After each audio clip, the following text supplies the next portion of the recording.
Welcome back to segment 17 of Richard Burdick's Numismatic interview. And last time we were talking about his starting to collect Exonumia, and he brought home from the bank today a bunch more wonderful pieces from his collection. And we're going to start with this piece that we saw last time from the Williamite War in Ireland. And what you're going to tell us a little bit about this piece is Well, I got a phone call from a friend of mine from Dublin, Ireland, and he told me about this particular piece. In fact, he actually might have sent me a picture on his phone. And I didn't really know what it was, but it was extraordinarily well done. And it's basically got 4 different pictorials on one coin. To me, that's like unheard of. I'd never seen that before. And I liked it a great deal. And he said, well, the auction is going to come up in the auction here. And he says, what do you want to pay for it? And I said, well, I don't really know. I really like it, but I have no idea what it's going to bring. I'm going to give you a really high number. And I said, take it up to $1,000 or more. I want it. And that's what it took to buy it. And I kind of gagged on the price because it's a very high price to pay for something like this. And I had no idea of the history. And a number of years went by, and I started doing a little homework, and I found out the history of this piece, which is almost more important than the coin itself. And this piece was made to commemorate a very historically important war that happened in Ireland in the late 1600s. And it's actually called the Williamite War of Ireland. It's also called the Jacobite War in Ireland. And these were the opposing forces. The Jacobites were basically James II, who was a Catholic, and William of Orange was a Protestant family that they're having a war in Ireland about who's going to run this place, basically. And it went on a number of wars between 1888, 1889, and the last one that kind of finished this particular war, I think it was in 1691. And once I found all the history on this thing, it was quite amazing. And I felt much better about my purchase once I understood the history. I could go on and on about this. It's better to, if you look at this coin on the Newman portal, you'll be able to read the whole history of it. So again, here's the information for the Newman portal. If you go to the URL at the bottom, that'll take you directly to the Exonumia Collection. A very interesting piece. I mean, you don't really know the history to find that out. Let's take a look at some of these other pieces that you brought to show us today. Can we start with what is a toddy ladle? Well, I'm not exactly sure why they're called that. And I had purchased a few of them over the years, not really knowing what they were called. But a very, very knowledgeable friend of mine from Los Angeles, I showed him one of these, and he told me they're called toddy ladles. And he also told me about the earlier ones have this special type of handle, and it's made out of baleen from the mouth of a whale. And this one's a particularly nice one. This one's from England, very ornately done. It's one of my favorite ones. They're most commonly seen with coins involved of English origin. You find some of them from other coins from other Western European countries, but the English are the most predominant. Now, what is this one more thing about these? Okay. My friend from Los Angeles told me, and if you look very closely at these, I had no idea this was the truth. Now, this particular piece, I'm not sure. The cups were made from coins? They were made from crown-sized silver coins. And this one doesn't show it that well. I have others that I I don't have right here at the moment. But you can actually see the lettered edge of many of the coins. They're from various countries. Okay. Germany, Austria, Spain. Most of them are from England. Well, you have this one here that's from This is the a very, United very, States. yes. These toddy ladles with U.S. coins are extremely rare. I've only seen, well, I've seen one with an early American dollar. I think it's a 1799 or 1800 silver dollar. That's the only American silver dollar size coin I've ever seen on any toddy ladle. I've also seen an 1806 quarter, a 1796 dime. This is a 1803 over 2 $5 gold piece. That's right. I'll get to that one. I'm trying to think of I once had a very plain large soup ladle that had a kind of an over-polished bust $50 in it. It was over-polished. I got rid of that years ago because it wasn't very plain, not attractive. But as far as U.S. silver coins, that's it. Now, when you find a gold coin on one of these toddy ladles, which you seldom find, they often have English gold coins from, what's the right word? Quarter guinea to a half guinea to a guinea. The English gold coins on toddy ladles are quite scarce and few and far between. I have owned one with a Prussian gold coin, that's somewhat about the size of a U.S. $5 gold piece. Now, that's a particularly nice one, also extremely rare because you only find the gold coins usually on English coins. And this one I have here is my favorite one of all time because it has an early American gold piece. It happens to be an 1802 over 3. 1803 over 2. Excuse me. It's an 1803 over 2 $5 turban gold piece.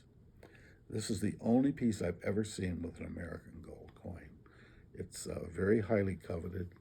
I actually used this at Christmas and Thanksgiving for turkey gravy.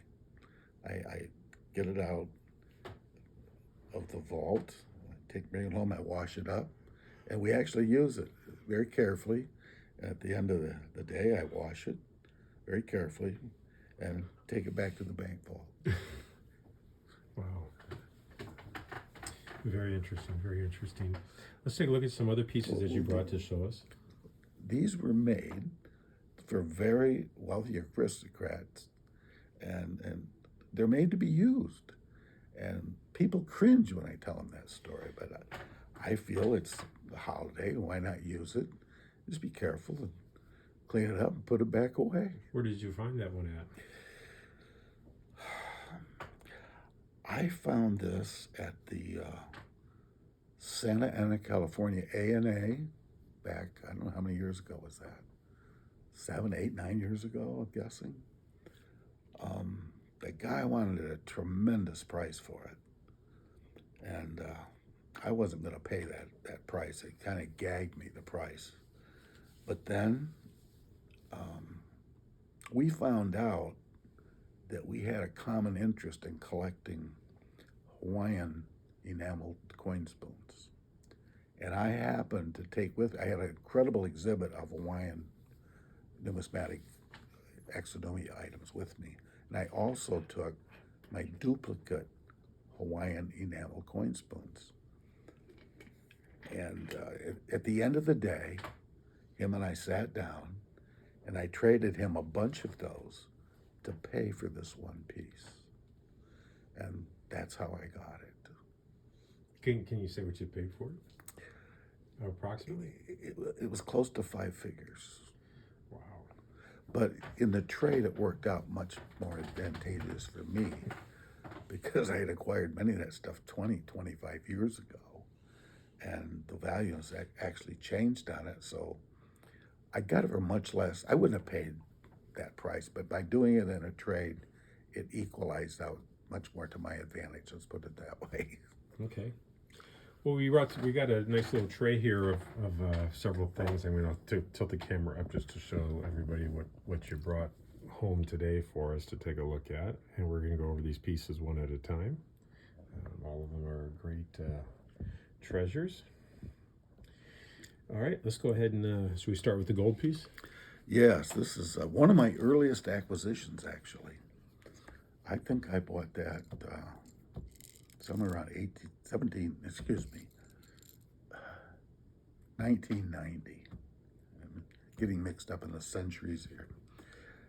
This was made to appear to be a stack of United States Liberty $10 gold pieces. And it looks, I call it a short roll of tens. It's, I think, a pill vial of some kind. I acquired this from a very, very well-known, well-educated, knowledgeable numismatist. It wasn't free, believe me. And I bought that, 25, 30 years ago.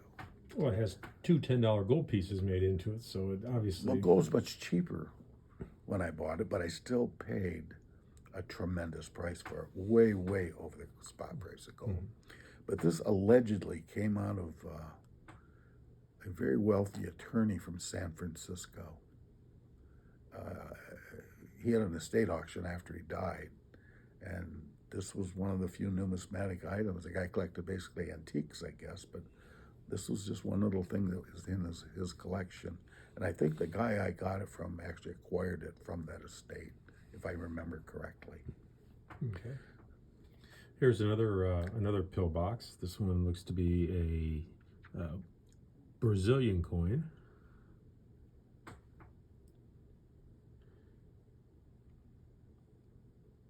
Trying to open it here. Yeah, some of them are a little sticky yet.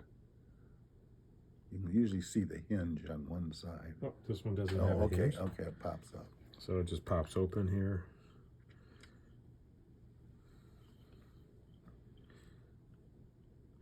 And silver, since it doesn't, they use silver for silverware, so silver doesn't, silver kills bacteria, so that'd make a good choice to make a pill box out of to keep it. This one's kind of plain, but it's from Elizabeth I.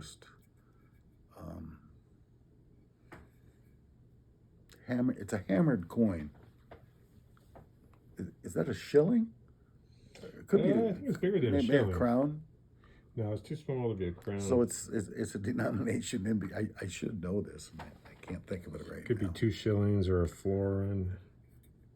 Not really sure. Maybe it's a florin. The reverse of the coin held up well on the inside. It's because it didn't get wear and polished over the years. That's a very old piece, I think. It was before the British were dating their coins. So it was simply off the monarch. All right, well, let's go. We got one other one here that's a regular box made out of a coin and a bezel. What can you tell us about this one? Well, it's a baptismal taller, I believe. Since you've got it in your hand, why don't you elaborate on that? A small boy kneeling before a saint being blessed. 1676. That's a rather ornate John the piece. Baptist, it looks like. Mm-hmm. A very nice piece there. So they just didn't use coins to make those. They made them also into purses, I see. Yeah, this is the only one I've ever seen like this. In fact, it's made out of a Morgan dollar, and there's an extra special reason I bought this one. If you'll open it up, you'll see why.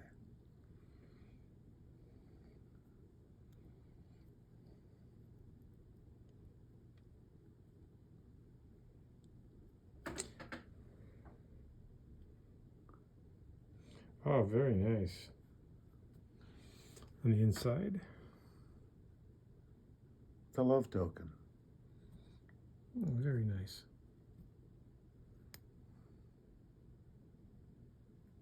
It's the only one you've ever seen, huh? Of the chain mail variety, yes. I've seen other ones. Not much space for a woman to put anything in that. No, but that's a very. You can put a few gold coins in there and add up. Yeah. So now we know that a match was made with phosphorus, and you could easily set off all your matches at one time. So they made match safes to keep them safe. So tell us a little bit about your match safes here. Well, if I'm not sure I'm 100% correct on this, but I think the stick match was invented around sometime in the 1870s. And there was a problem with them going off unintentionally. And someone came up with the idea to carry them in these they call them match safes. That's the reason they call them match safes. And you could carry them in your pocket and use one as you wish. And so they came up by the 1880s. They had came up with quite a variety of different ones. I think these first started in Western Europe, England. I think they call them vestas. In this country, we've gravitated to the word match safe. But all these have some. Very few of them have had U.S. coins or coins of any kind on them. This one has a striking panel on the bottom. Good eye. And what did you want to show what you learned about this one when you bought it? Yes, this came from a very famous match safe collector, one of the more famous in this country. And this one was one of his very best. He saved it to last. And when he sent it to me, he said, push the coin. And I didn't know this. I went back to my other one that I had acquired many years earlier, and lo and behold, I didn't know I had that until I had acquired this one. So that was an extra bonus for getting both of these. And what's this one here? This one looks like it's fully made out of coins. It is. It's made out of 6 U.S. trade dollars. And for many years, that's the only one of those I'd ever seen. And then I stumbled across another one that was quite well worn. And I knew another collector that wanted that. And I bought it, sold it to him, made him happy. Those are the only 2 I've ever seen. I don't think that has any markings. Some of these were made by Gorham. I think they're located in Rhode Island. I think they might still be in business today, actually. But they're probably the most famous maker of silver in this country, I think. Well, we got one. Just time for one more. more. Other one here. There's one other match safe. I showed this one already. Okay. Beautiful, several seated coins on it. That one might be marked Gorham. Some of them aren't. We have just enough time to let's take a look at this piece here. That is an extremely special piece to me. In 2013, I did a large exhibit at the A&A show in Chicago, and a friend of mine that was going to help me set up this exhibit, because it took several hours to set it up, he said, I'm going to bring you a very special piece. And while we're setting up, he got this thing out. I absolutely fell in love with it. It's made out of an 1866 Maximilian 1 peso. You have an extra coin here to show what it looks like without the cutout version. Yes, go ahead and show that if you like. You did? Okay. But somebody expertly cut out this thing with it's called a jeweler's saw. And once it was cut out, they constructed it into a pocket watch. And it's in pristine condition. And years later, my friend that he wouldn't sell it to me at any price. He bought it in a coin shop someplace in Detroit. He said he paid $50 for it. And he gave it to his wife as a present. And once he told me that, I'm never going to own it. It's a situation like that. You don't even try. It's rude to try to buy something from somebody after they've given it to their wife. It's the way I look at it. So I figured, I'm never going to have it. And just a couple of years later, he passed away. And as she was breaking down the estate and selling things, years earlier, I had given her a beautiful frame of butterflies. And she called me up on the phone. She says, "Hey, I'm selling everything. I moved to California, and I'd like to return the frame of butterflies." She said, because I know that you enjoy them, and I just can't take everything with me. So she wanted my address. So I gave it to her. And a few days later, I got a priority box in the mail, and I opened it up, and there was the butterfly frame, of course, and then there was a jewelry box. I opened it up, and this watch was inside, and she said, "My husband told me how much you love this thing." She said, "I want you to have it. And every time you look at this, remember her husband, Doug." So this is probably one of the last things I would ever sell, because it means a lot to me, because he was such a good friend. Wow. This piece was made by a very famous jeweler. I think his name was Paul Filato. Very historical guy.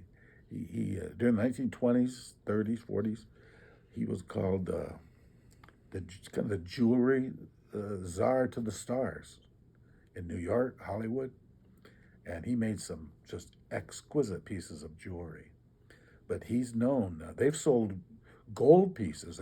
There's a Mexican 20 peso gold piece, the exact same design. He's made. I saw one watch that he made out of the 20 peso Mexican gold piece. Oh gosh, one of the gold pieces brought at auction over $11,000, Wow. eight or 10 years ago. Wow. I never actually saw that piece, but I saw a photograph of it, and somebody gave me the history of it, selling at auction for that kind of price. And I had no idea.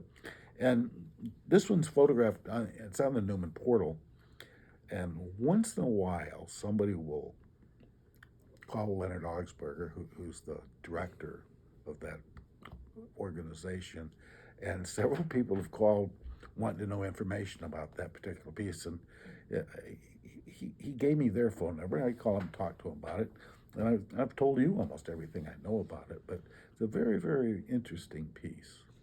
Excellent. Well, we're going to stop here, and we'll pick up with more of Richard's collections next time. Remember, if you like our channel, please like and subscribe. Have a good day.